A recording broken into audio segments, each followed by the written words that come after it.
Bismillahirrahmanirrahim. Assalamualaikum warahmatullahi wabarakatuh. Apa kabarnya Ananda Soleh dan Soleha hari ini? Mudah-mudahan semua dalam keadaan sehat ya. Baik, hari ini adalah hari pertama atau pertemuan pertama di pembelajaran tematik dengan Bu Putri. Nah, sebelum kita mulai belajar, kita bersama-sama membaca basmalah ya. Bismillahirrahmanirrahim. Mudah-mudahan Allah lancarkan pembelajaran kita hari ini. Nah, apa sih yang akan kita pelajari hari ini? Hari ini kita akan mempelajari tema 1, subtema 1 dengan judul Tumbuhan Sahabatku dan pembelajaran 1. Yang belum menyiapkan alat tulis dan bukunya silahkan disiapkan. Nah, di pembelajaran 1 ini apa yang akan kita bahas? Kompetensi dasar yang akan kita bahas pada pembelajaran kali ini yang pertama ada pembelajaran Bahasa Indonesia KD 3.1, menyimpulkan informasi berdasarkan teks laporan hasil pengamatan yang didengar dan dibaca. Kemudian yang kedua ada mata pelajaran IPA KD 3.1, membandingkan cara perkembangbiakan hewan dan tumbuhan. Kemudian mata pelajaran ketiga ada IPS KD 3.1, mengidentifikasi karakteristik geografis dan kehidupan sosial budaya, ekonomi, politik di wilayah ASEAN. Jadi kita akan pelajari 3 materi ini ya untuk hari ini. Nah, berbicara tentang ASEAN nih pasti pembicaraannya atau pembelajarannya akan sangat luas. Mungkin di kelas 5 pernah juga belajar ya. Jadi di kelas 6 ini sebetulnya hanya mereview materi yang pernah dipelajari di kelas 4 dan 5. Nah, kira-kira apa sih manfaat tumbuhan bagi manusia, manfaat tumbuhan bagi hewan? Nah, ini kita harus tahu dulu nih bahwa manusia, hewan, dan tumbuhan itu saling keterikatan. Yang mana tumbuhan menjadi sumber makanan bagi manusia dan sumber makanan juga bagi hewan. Selain menjadi sumber makanan, tumbuhan juga menjadi sumber energi manusia yang tadi dari makanan itu ya. Kemudian menjadi sumber vitamin bagi manusia. Sama halnya seperti hewan. Nah, hewan juga menjadi sumber makanan bagi manusia. Kalau tumbuhan contohnya sayur-sayuran itu bisa menjadi sumber makanan bagi manusia. Kemudian kalau binatang misalkan daging ayam. Nah, itu juga sebagai sumber makanan bagi manusia. Jadi ini sangat sangat keterikatan, saling membutuhkan. Terus apalagi selain jadi sumber makanan, sumber energi, tadi sumber vitamin. Nah, tumbuhan juga menjadi sumber oksigennya manusia. Ya. Coba kalau kalian pagi-pagi menghirup udara, itu seger banget. Nah, itu oksigen tuh yang dihasilkan dari tumbuhan. Jadi oksigen untuk manusia yang berasal dari tumbuhan. Selain itu, manfaat tumbuhan bagi manusia juga sebagai peneduh. Coba bayangkan kalau nggak ada pohon, nggak ada juga tempat berteduh gitu. Kalau kita diam di bawah pohon itu kan suka adem gitu ya. Nah, itu sebagai peneduh. Kemudian supaya lebih indah juga kalau ada tumbuhan dan lain sebagainya. Jadi banyak ya manfaat tumbuhan untuk manusia. Begitupun manfaat hewan bagi manusia. Nah, jadi itu ya manfaat hewan bagi manusia, manfaat tumbuhan bagi manusia. Sebetulnya masih banyak lagi, nanti kalian bisa cari ya di buku-buku referensi lain. Nah, sekarang silahkan dibuka bukunya dan baca teks mengenai jeruk nipis dengan cermat. Nah, di sini apa yang akan kita pelajari setelah membaca teks? Kita akan mencari ide pokok, mencari informasi penting dalam sebuah teks. Gimana caranya? Pasti kalian sudah pernah belajar di kelas 4 ya. Bu Putri ingatkan kembali langkah-langkahnya. Apa saja nih langkah-langkah untuk menemukan ide pokok dalam sebuah paragraf? Oke, langkah yang pertama, bacalah seluruh paragraf dengan cermat. Kemudian yang kedua, cermati setiap kalimat pertama hingga akhir dalam sebuah paragraf. Kemudian yang ketiga, baca kalimat demi kalimat hingga kamu menemukan ide pokok paragraf. Yang keempat, dalam sebuah paragraf, ide pokok biasanya terletak pada awal dan akhir paragraf. Yang kelima, Tandai ide pokok setiap paragraf. Jadi sambil dibaca sambil ditandai. Kemudian tandai juga informasi pentingnya dalam setiap paragraf. Dan yang terakhir, tulis ide utama dari paragraf yang kalian baca. Oke, nih Bu Putri berikan contohnya ya. Yang pertama, pelestarian hutan Suaka Marga Satwa Nantu di daerah Gorontalo sekarang ini semakin terancam. Penyebabnya yaitu adanya penambangan emas secara ilegal. Ada ratusan penambang ilegal. Nah, kira-kira ide pokok dari paragraf di atas adalah? Ingat ya, ide pokok adanya di awal atau di akhir. Ide pokoknya ancaman terhadap pelestarian hutan di Suaka Marga Satwa Nantu.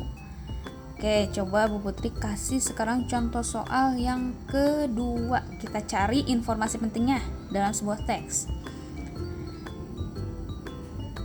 Burung merpati memiliki beragam jenis warna, antara lain coklat, putih, hitam, atau perpaduan dari beberapa warna tersebut.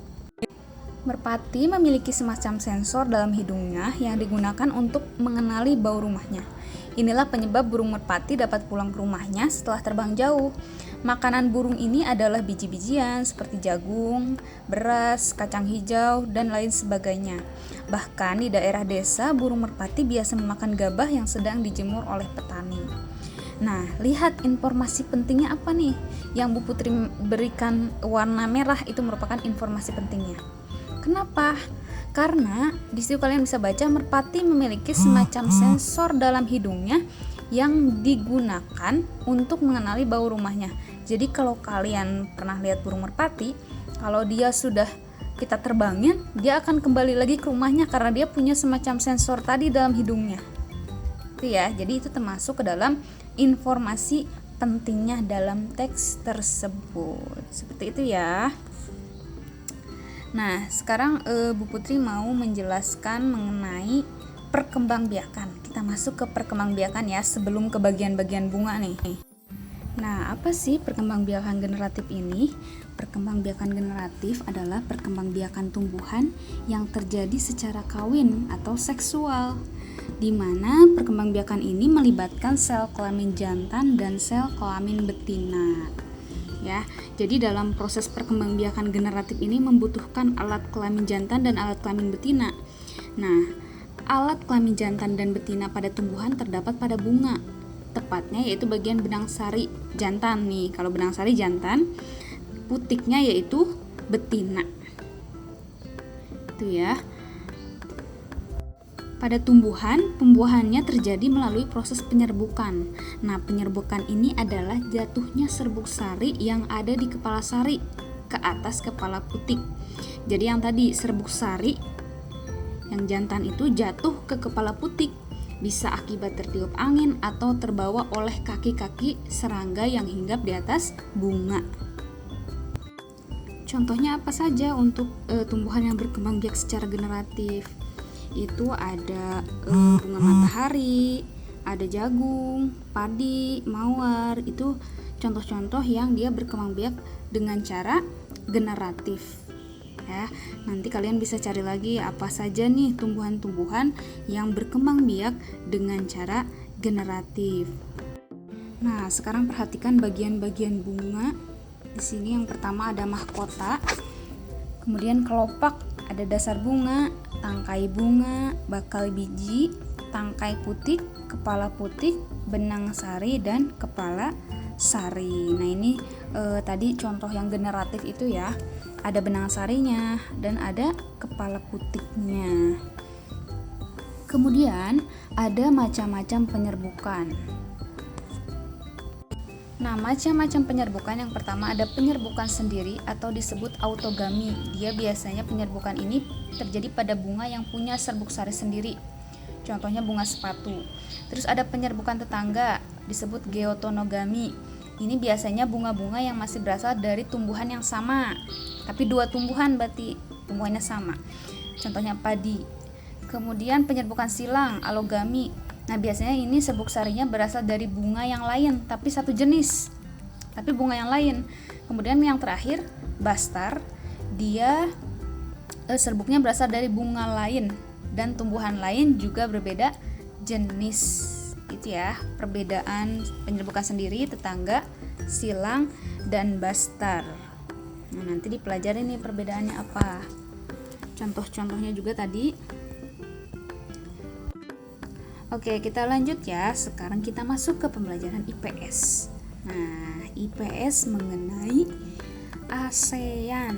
ASEAN itu apa sih? ASEAN itu negara apa? Kok disebutnya ASEAN? Nah, negara ASEAN dikenal juga sebagai Perhimpunan Bangsa-Bangsa Asia Tenggara. Jadi negara-negara yang ada di wilayah Asia Tenggara, kepanjangannya adalah Association of Southeast Asian Nations, yang merupakan sebuah organisasi geopolitik dan ekonomi dari negara yang berada di kawasan Asia Tenggara.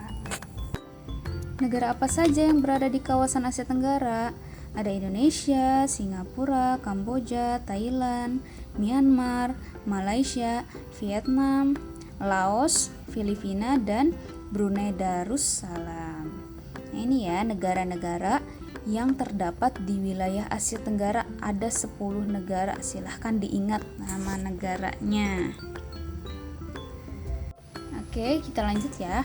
Nah, setelah kalian tahu 10 negara dari ASEAN, kira-kira di mana sih ASEAN itu dibentuknya dan kapan dibentuknya? Nah, ASEAN ini dibentuknya pada tanggal 8 Agustus 1967 di Bangkok, Thailand. Nah, diingat ya, 8 Agustus 1967 di Bangkok, Thailand. Nah, ada 5 tokoh pendiri ASEAN. Siapa saja 5 pendiri ini? Nah, di sini yang pertama ada dari Indonesia. Siapa dari Indonesia? Yaitu ada Abdul Malik. Kemudian yang kedua ada Tun Abdul Rojak dari Malaysia. Lalu ada S. Rajaratnam dari Singapura.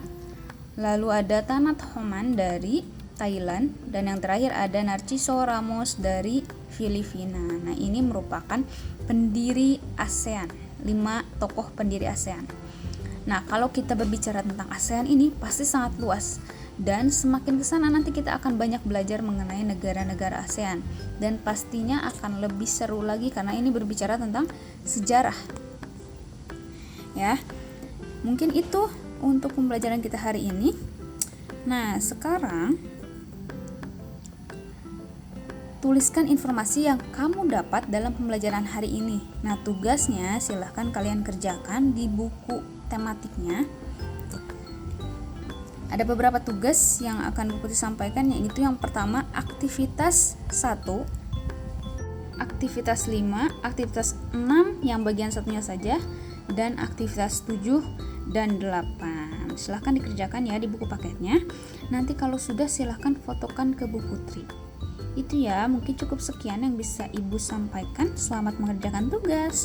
Wassalamualaikum warahmatullahi wabarakatuh.